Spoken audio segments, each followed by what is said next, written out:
Ok, donc je vais reprendre l'histoire de la taxe carbone, la palpitante et édifiante histoire des apparitions et disparitions de la taxe carbone à la Convention citoyenne pour le climat, en ayant la possibilité d'aller plus vite, puisque beaucoup de choses a déjà été dites. Donc la question, c'est la suivante. Les taxes sur les activités et produits émetteurs de carbone sont souvent considérés comme les outils économiques principaux de lutte contre le réchauffement.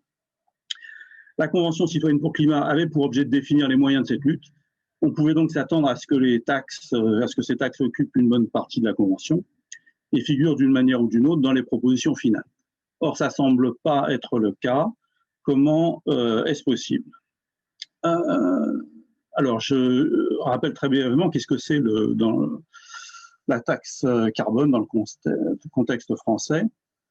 Ça a été mis en place en 2014, ou plus exactement la mise en place commence en 2014, puisque l'idée est celle d'une mise en place progressive à partir de presque rien, avec l'idée d'arriver à une taxe importante à un horizon de 8 ans.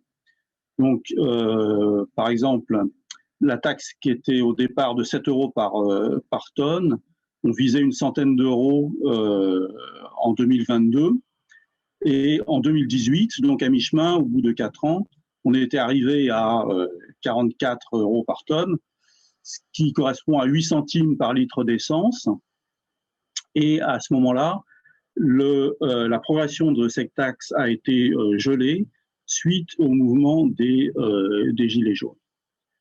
Alors, pourquoi on avait mis en place cette taxe et pourquoi on l'avait mis en place de manière progressive? Eh bien, on l'avait mis avec un certain nombre de présupposés, une théorie économique de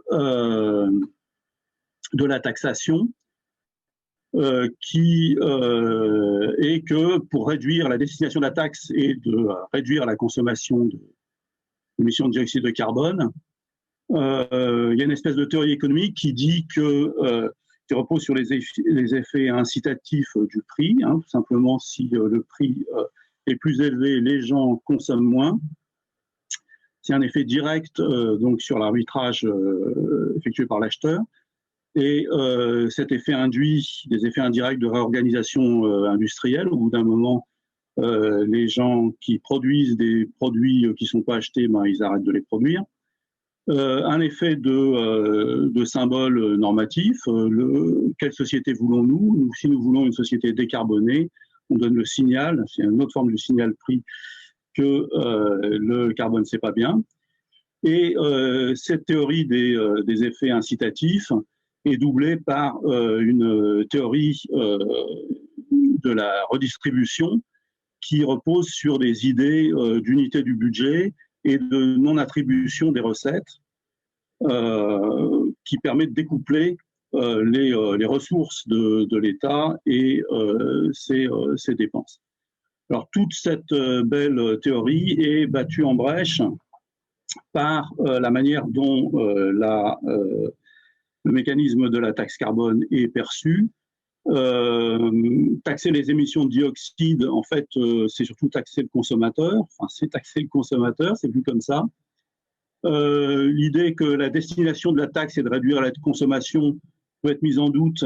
Par exemple, si vous pensez que la destination de la taxe, c'est de récolter de l'argent pour d'autres raisons. Les effets directs de l'arbitrage fait par l'acheteur sont peut-être inexistants, en particulier si l'acheteur, de toute façon, ne fera pas d'arbitrage parce qu'il a vraiment besoin de sa voiture. C'est un argument qui revient souvent. Les effets de réorganisation industrielle sont logiquement absents si les effets d'arbitrage sont faibles.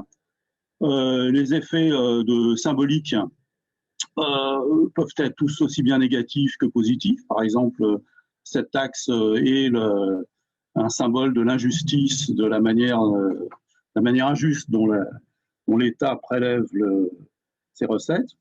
Enfin, l'idée de redistribution qui peut être et qui doit être, qui est en pratique indépendante de la captation des taxes, les principes d'unité de budget, de non-attribution des recettes, ces principes sont totalement inaudibles et contraires à tout ce qui fait la rhétorique politique journalière à propos de l'acceptabilité de toute mesure gouvernementale, de sorte que l'idée qu'il faut en quelque sorte négocier telle ou telle taxe par un usage particulier de ces recettes est bien ancré dans l'esprit de tout à chacun. Voilà. Alors, donc, ça, c'est un peu le cadre, ou les en fait, cadre intellectuel. Maintenant, la taxe carbone a disparu, n'est pas présente dans le rapport final. C'est vrai, on peut pointer les occurrences des mots taxe carbone dans le rapport final, et alors que des taxes, le mot taxe, taxé, taxant, taxant, taxation, etc., apparaît très fréquemment, 196 fois dans les 460 pages du rapport, et bien dans ces 460 pages, il y a seulement 4 occurrences de l'expression taxe carbone que j'ai relevées en détail et qui tiennent sur une slide, que je ne vais pas vous lire, mais essentiellement, il y a mention de la question de l'ajustement aux frontières pour des imports émettant du carbone, quelques mentions, quelques rappels sur les gilets jaunes et l'idée que d'un moratoire sur l'évolution de la taxe. Alors, ça, c'était dans le rapport final. Alors, durant la Convention citoyenne pour le climat, en fait, on observe que la discussion sur la taxe carbone est extrêmement présente, finalement, et dans les délibérations. On a déjà mentionné plusieurs épisodes à ce propos, je ne reviens pas dessus. L'épisode avec Kathleen Schubert a été mentionné par Roman juste avant. Nicolas Hulot indique que augmenter la taxe carbone, il faut le faire bien entendu, car le signal prix est très important. Donc vous voyez, il embraye complètement sur la théorie économique de la taxe carbone. Mais si vous ne redistribuez pas cet argent pour ceux qui sont dans l'impasse, eh bien vous arrivez à une irrecevabilité. Priscilla Ludowski, qui, je rappelle, est la personne qui a initié la pétition qui a été un des déclencheurs du mouvement des Gilets jaunes, comme il a été rappelé, se trouve dans la situation extraordinaire quand même de se faire accuser de vouloir vendre la taxe carbone. Donc, il y a encore beaucoup d'autres occurrences. Les plus intéressantes, à mon sens, sont celles de la part des citoyens eux-mêmes. Et en fait, la recension de ces occurrences fait apparaître que les prises de parole des citoyens sur le sujet montrent plusieurs tentatives de préemption de l'opinion générale. Je donne un exemple. À la session 2, une session discussion en groupe sur la justice sociale, donc un citoyen indique oui, le problème c'est le financement. Alors, ses collègues lui répondent le financement ne posera pas de problème si on met l'économie au service de la vie et pas le contraire. Thème assez fréquent dans ces discussions. Et un troisième citoyen renchérit et prend la parole devant tout le monde en disant de toute façon, tout le monde est d'accord, on ne veut pas de taxes. Ça génère un petit peu de brouhaha. L'animatrice demande qui est d'accord. En fait, aucune majorité ne se dessine, conformément à ce qu'on voit dans les questionnaires, qu'il n'y avait pas de majorité contre la taxe carbone en général. Et donc, le citoyen qui a initié cette idée et qui a énoncé que tout le monde était d'accord, en fait, répond sur le ton de l'humour, bon, c'est bon, on a la majorité, on a gagné. On a plusieurs occurrences de ce genre-là. Ce qui d'ailleurs pose une question qu'on n'a pas abordée encore dans ce colloque, qui est la question de est-ce que les citoyens, peut-être plus que par rapport aux experts, peuvent être sensibles à de la manipulation par d'autres citoyens. À ce propos, on a posé à la fin de la convention, enfin vers la fin de la convention, en session 7, des questions sur À votre avis, qu'est-ce qu'il faudrait faire pour que les conférences de ce genre-là se déroulent bien? Les conventions de ce genre-là se déroulent bien? Voici une question. Pour assurer que les délibérations soient inclusives et égalitaires, quelles suggestions feriez-vous pour de futures conventions citoyennes? Il y avait 4 réponses possibles. Et la réponse qui attire le plus grand nombre de répondants, c'est la proposition mise en avant, c'est la suivante. Il faut des procédures de vote plus systématiques lorsque des désaccords s'expriment et ne sont pas résolus pour éviter que les fortes têtes aient le dernier mot sur les majorités silencieuses. On reviendra un petit peu là-dessus par la suite. Alors, les prises de parole par les citoyens à propos de la taxe carbone, quand elles sont de nature non polémique, portent systématiquement, d'après ce que j'ai noté, sur la question du fléchage et de la justice. Je donne 2 exemples dans chaque sens. Ce sur quoi je vais argumenter, c'est contre l'utilisation de la taxe carbone parce qu'elle est injuste socialement. Et au contraire, j'ai consulté un document qui me paraissait pertinent sur la redistribution des recettes de la taxe carbone. Il donne quelques détails sur le document et propose de le fournir à ses collègues. Donc, ne pas trop vite l'écarter. Donc, la question, c'est vraiment celle du fléchage et de la redistribution. Alors, cette question aurait dû apparaître et être discutée, et ma thèse, c'est que, en fait, elle ne l'a pas été tellement. La question du financement est confiée à un groupe particulier, initialement envisagé comme groupe sur la taxe carbone, mais finalement nommé Esquad, comme vous savez. L'Esquad auditionne 2 experts, Agnès Benassi, qui est une économiste universitaire, et Christian Chavagneux, un journaliste à Alternative économique. Alors que Agnès Benassi explique l'attrait des taxes pour les économistes suivant le même genre de schéma que j'ai indiqué au début, Christian Chavagneux argumente en 3 points soutenus par 2 graphiques. Premièrement, premier point, on retombe toujours sur le même sujet. Avec une taxe, c'est qui va payer le plus, ce sont les plus pauvres.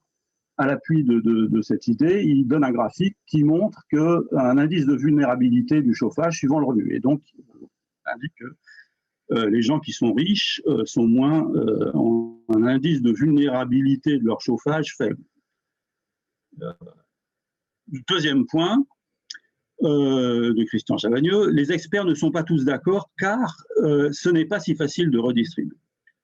Troisième point, il y a cependant quelque chose sur laquelle les experts tendent à s'accorder, c'est la taxe carbone aux frontières. Et à l'appui de cette idée, il montre un graphique dans lequel on voit apparaître la part des bénéficiaires nets d'une taxe carbone aux frontières par décile de revenus. Et là, les bénéficiaires nets se trouvent à gauche du graphique. Première question posée par un citoyen, évidemment, pourquoi la taxe carbone aux frontières pouvait avoir une utilité contrairement à la taxe en France? Comme quoi, il ne faut pas prendre les citoyens pour des imbéciles et ils sont bien attentifs à la cohérence des discours. Donc, Christian Chavagneux répond à côté et la question est reposée par une citoyenne. Dites-nous pourquoi la taxe carbone aux frontières, elle peut être redistribuée alors que la taxe carbone interne ne pourrait pas. À nouveau, il n'y a pas de réponse. Donc,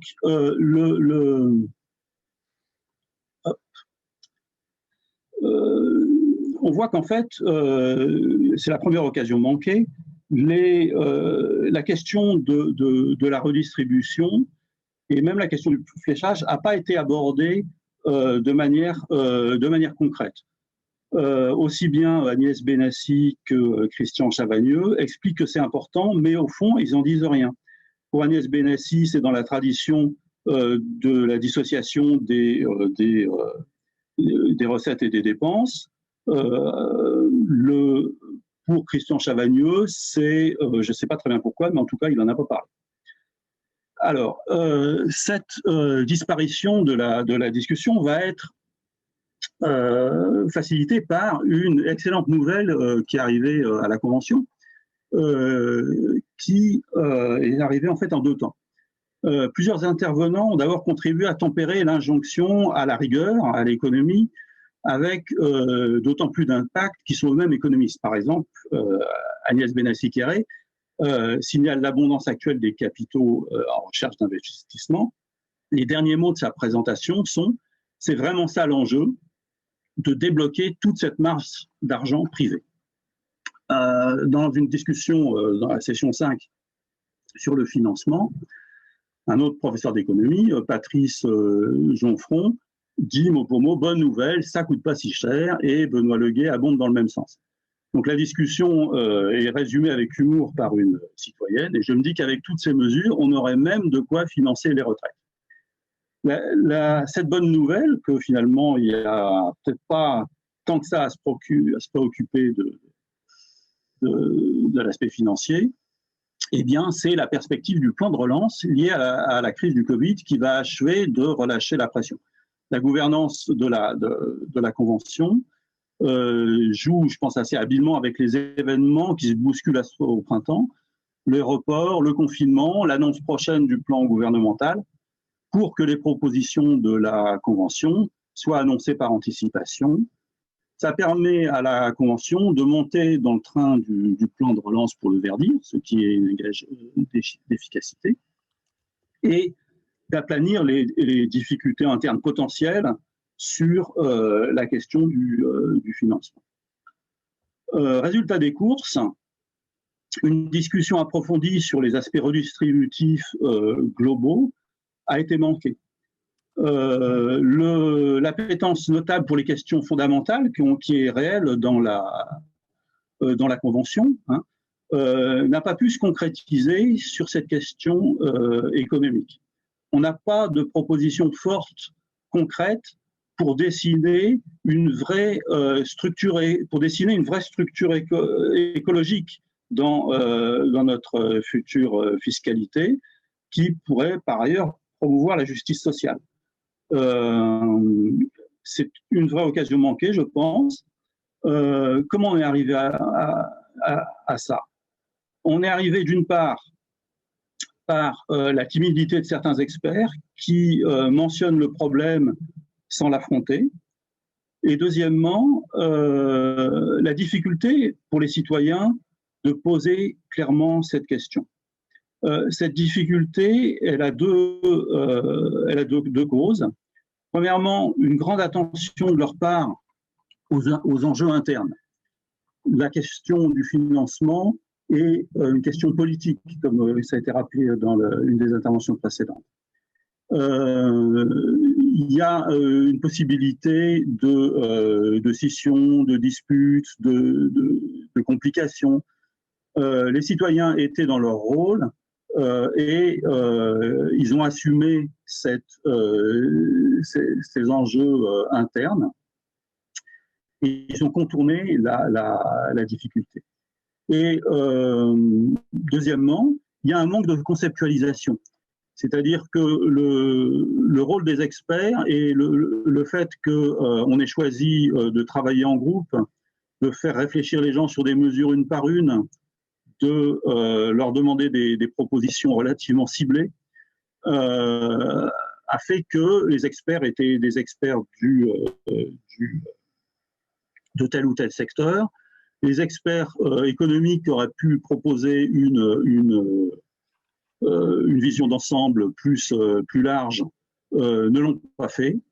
En fait, personne ne l'a fait. Et les citoyens ont été laissés tout seuls sur cette question-là, et donc c'était pas réussi à passer ça. Conclusion, la question du financement, évidemment, est une mesure délicate. Elle l'était d'autant plus, étant donné les contextes politiques de la question taxe carbone. Le traitement de cette question était susceptible de faire capoter la Convention en interne et aussi en externe.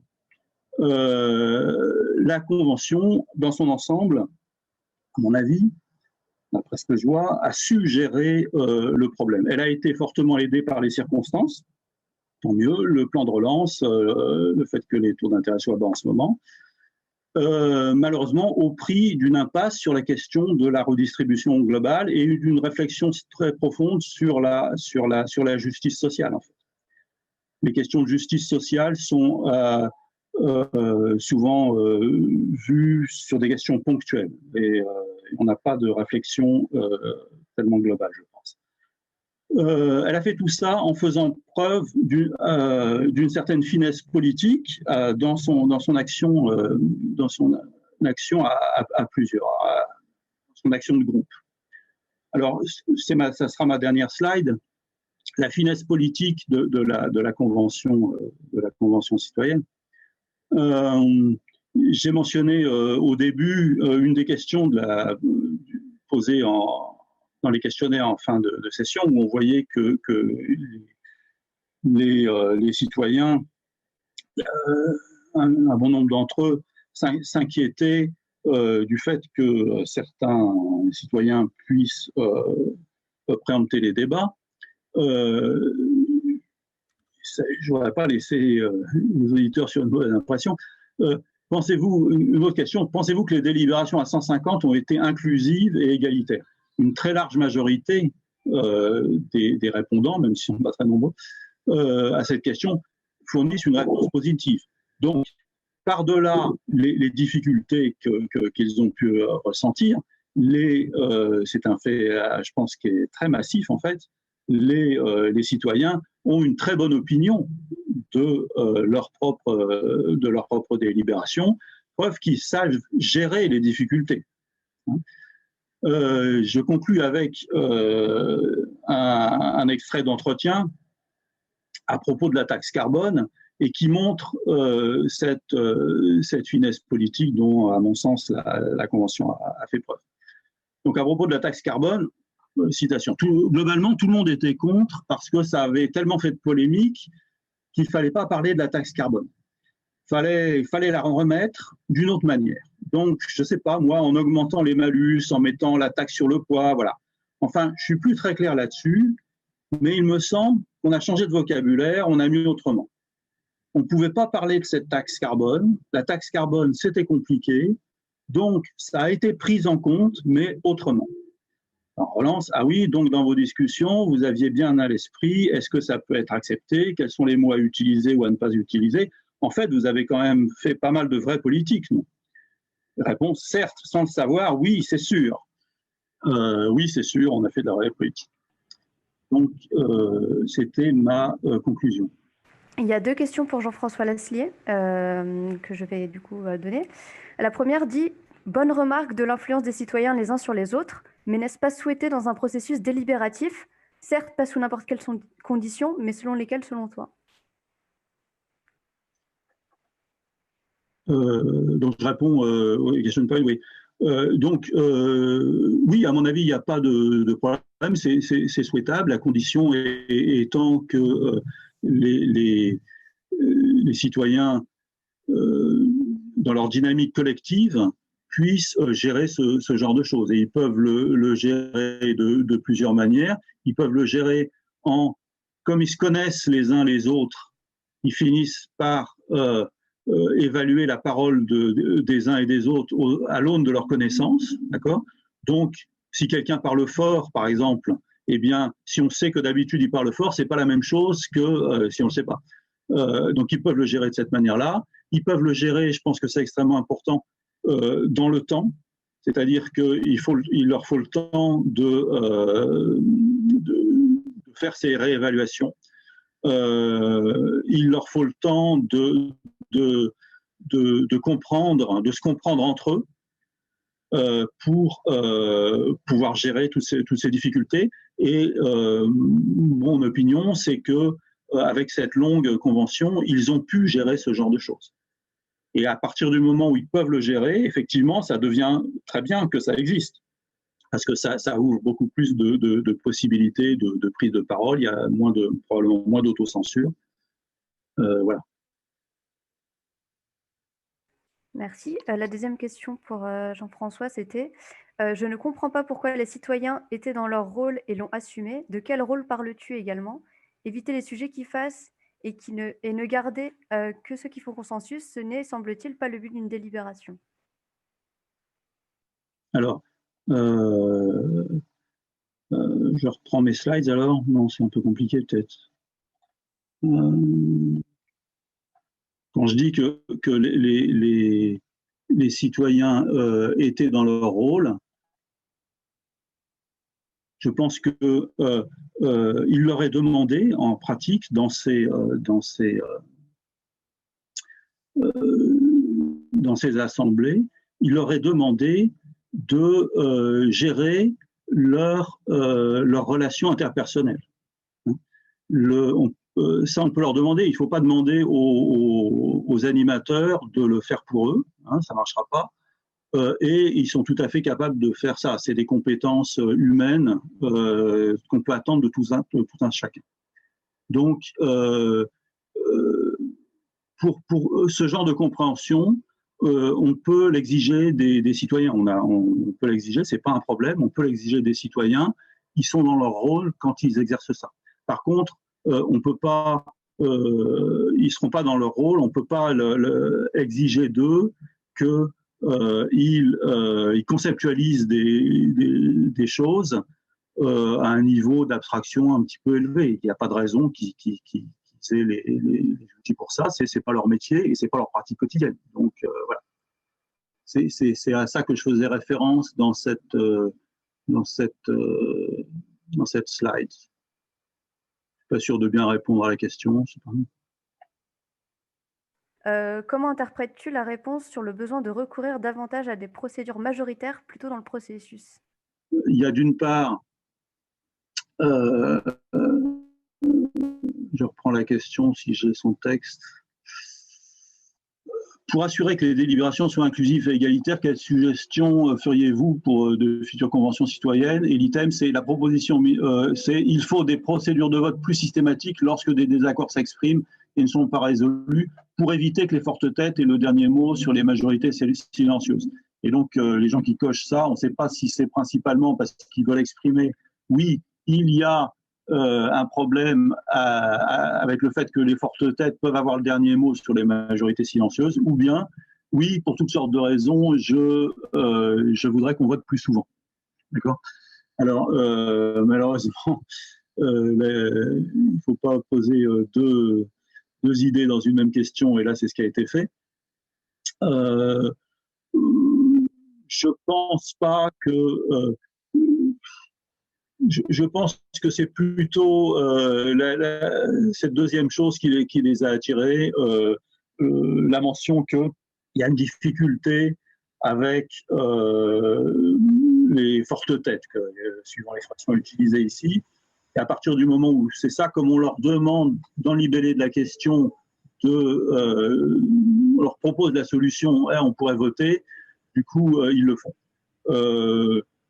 D'une manière générale, il y a eu quelques demandes de plus de formalisme, par exemple plus de votes, mais je ne pense pas qu'il y en ait eu beaucoup. C'est quelque chose qu'il faudrait peut-être essayer de retracer plus précisément. Voilà.